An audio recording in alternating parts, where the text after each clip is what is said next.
Hanap mo ba isang super relaxing na staycation house with overlooking view na mai-enjoy ang jamming with barkada while having barbecue? At kung room naman ang usapan ay saktong-sakto sa 10 to 15 persons at meron na din parking para sa dalawang sasakyan o paano mga kayo pips, libutin na natin to. Nandito nga tayo ngayon sa Ongono Rizal at dinayo natin tong The Hideout.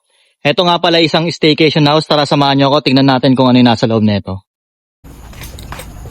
Yun o.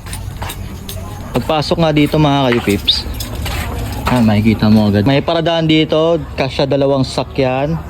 Dito meron din na upuan agad, tambayan. Ayan. Sa labas nakatambay.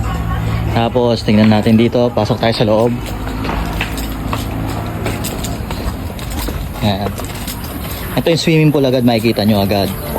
Parang 4 feet to 5 feet tong swimming pool nila. Tapos ito yung pinaka loob. Tingnan natin. Yan mga kaipips, pagpasok mo nga dito, makikita mo agad yung lutuan. Yan, pwede kayo magluto dito. May hugasan na rin. Tapos ayan yung kanilang sala, lamesa. Yan, kung may mga foods pang birthday o may handaan kayo. Tapos dito, yun, ito yung rooms. Yan. Meron ditong rooms mga kaipips. Ito nga pala ay good to 10 to 15 person, no? Tapos kung mag-excess kayo, 350 every extra person na babayaran nyo. Yan yung kanilang kwarto. Yan. Dito parang kasya na dito sa kwarto nila is 2, 4, 6, 6 siguro. Yan. Sa kabila, tara tingnan natin. Ito nga pala yung kabilang rooms nila, no? Yan. Double deck din siya. Meron ditong tao, dito si Madam. Yan. Ayan po si Madam. Yan.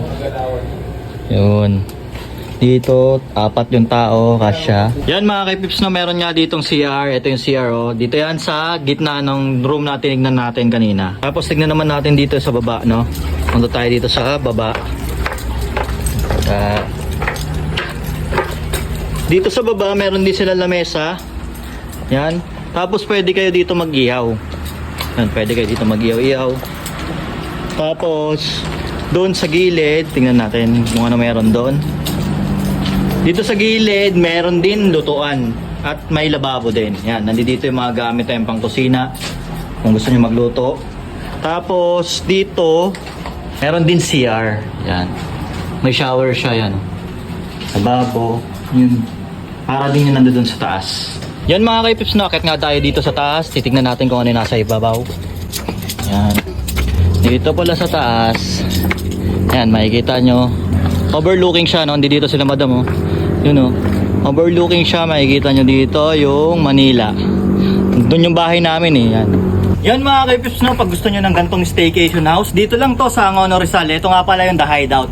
Puntahan nyo na, sulit dito.